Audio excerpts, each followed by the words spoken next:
us talk things through with Uncle Ip. Good thing you were able to pick up on what we were putting down. I have been around the both of you for some time now. You could say I have a certain level of expertise in that regard. As for my role in the conversation, think nothing of it. I hardly did anything noteworthy. You never change, do you? Why did you have us walk all this way? Paimon thought we just had to go far enough to be out of earshot. A friend approaches. Hello. Xiao, you're here too? I've been here the whole time.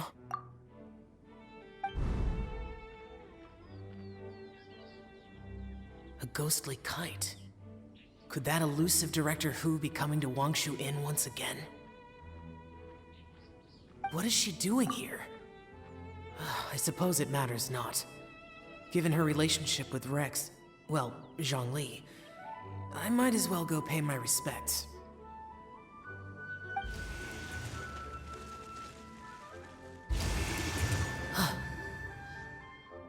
It's you!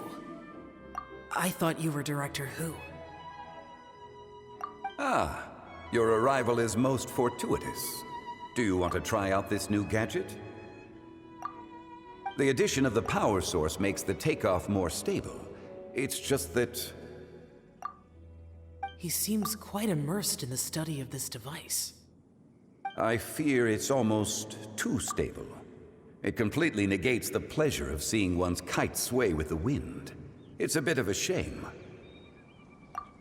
In truth, I'm here because Director Hu dispatched me to purchase some items in preparation for Lantern Rite. I see.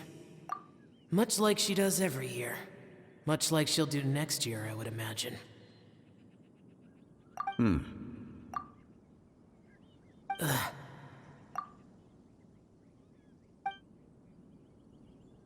Am I wrong?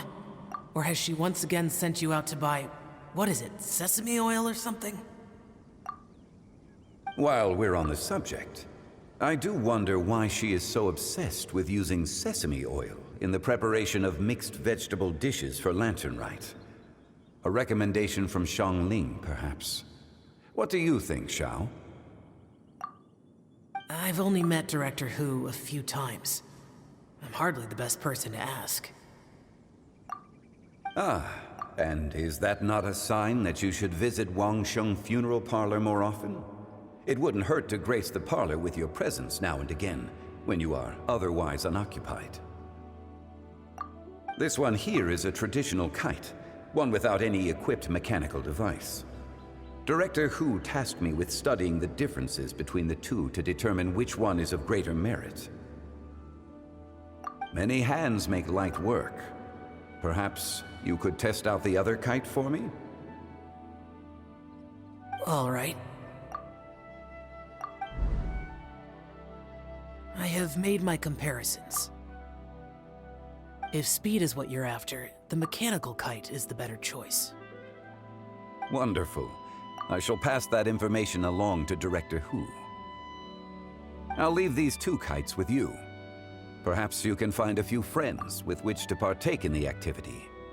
You might find it to be an enjoyable use of your time. Oh, wait. Who enjoys kite flying? Well, I would imagine someone of your talent and wisdom is more than capable of finding out. So, you were testing out the kites for Hu Tao and even roped Xiao into doing it for you? Paimon didn't ask earlier because the situation was, awkward. I would hardly say I roped Xiao into anything. I simply sought the help of a friend. Besides, we did the testing together. Seems like our pool of competitors is growing.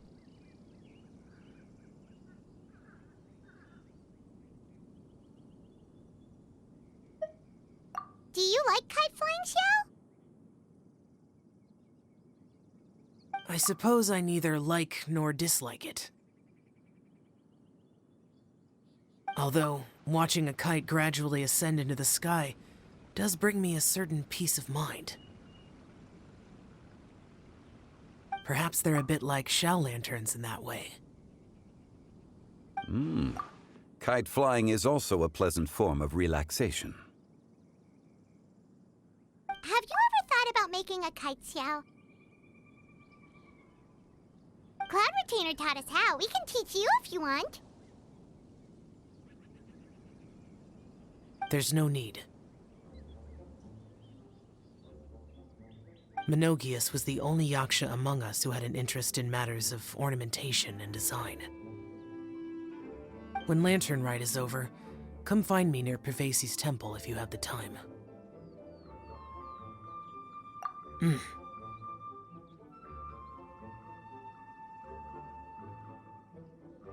It's getting late. I should go inform Director Hu of our findings. How's she been, by the way? Be sure to say hi to her for us. The last time I spoke to her, she mentioned that she would be visiting Chaoying Village in a few days. If you have the time, perhaps you could also make the trip. If you happen to run into her, you can pass along your regards in person. We'll keep that in mind. Take care, Zhongli. See you later. See you next time.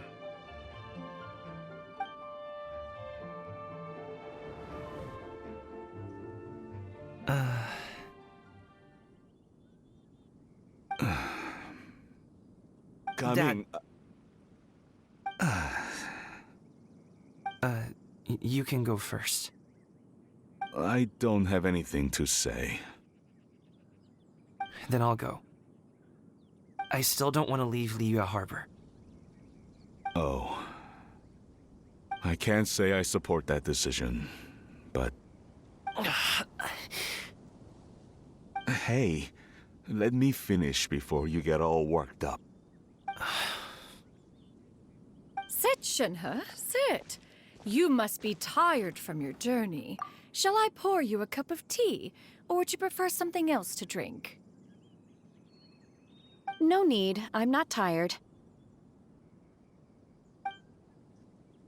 They're gone, Master. Perfect.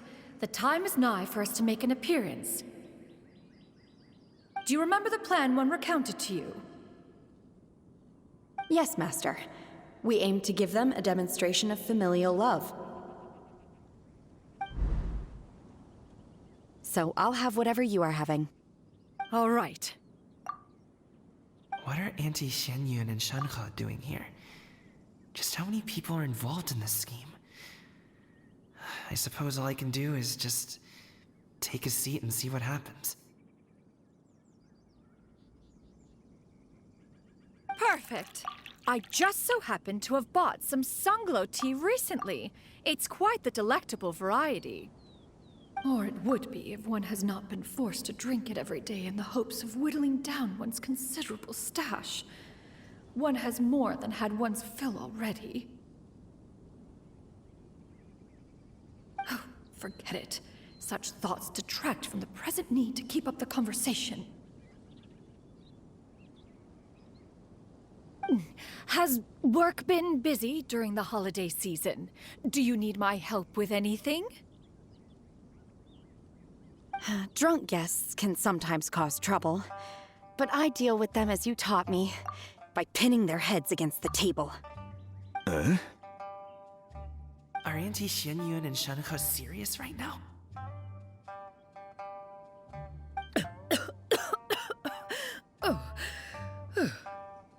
Oh dear. While one was busy orchestrating this act, one seems to have forgotten about Shenhe's various eccentricities. What I meant to ask was, have you made any new friends?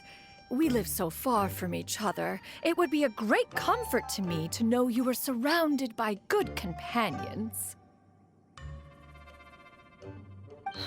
You already know of my past circumstances. Recently, I've been conversing with Guoba in the kitchen at night. Guoba can't talk, But his companionship is a comfort. The poor child. Her one friend can't even talk. I guess maybe Gaming is not doing so bad after all. Perhaps I've been too hard on him. Let's move on, shall we? Do you have any plans for today, Shenhe? How about we do something fun? That sounds about right. Take her to do something fun, and perhaps she'll loosen up a bit. Like we used to do when we would carry stones up and down the mountain from dawn until dusk, picking herbs to eat for dinner along the way. If that is what you ask of me, then that is what I shall do.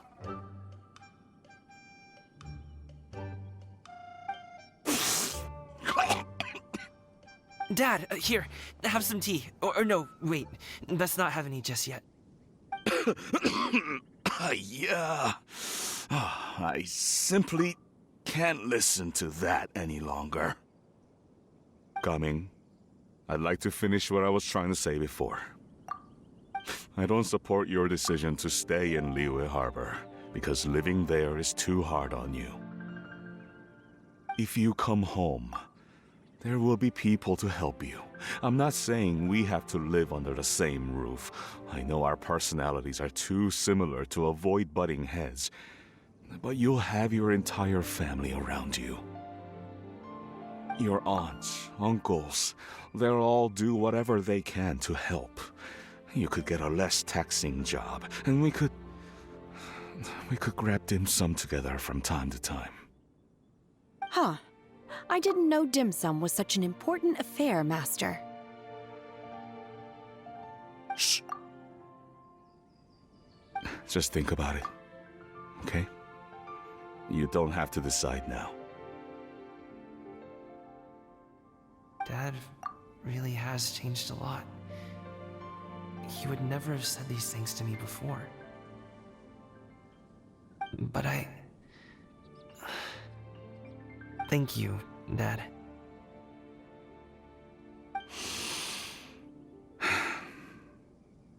It's been long enough, don't you think? Oh, Paimon sure hopes they've made up by now.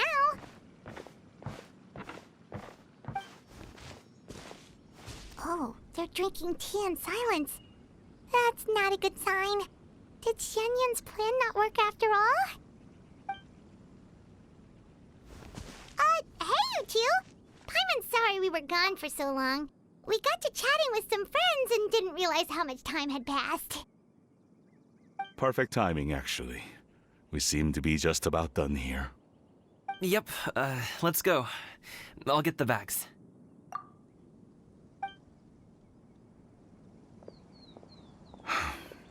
Gaming has grown a lot taller, hasn't he?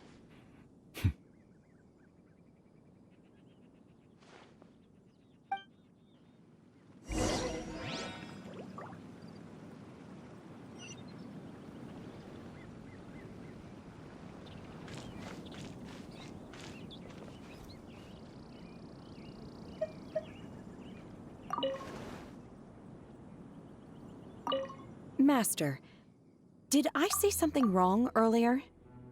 I tried to go along with your questions, but when I saw how you and that man reacted, I started to wonder. Not at all. Certain unforeseen variables may have presented themselves along the way, but the outcome proved favorable. The plan was a success. Then I helped? Naturally. Your purity of spirit is one of your greatest strengths, Shenhe. You need not change who you are.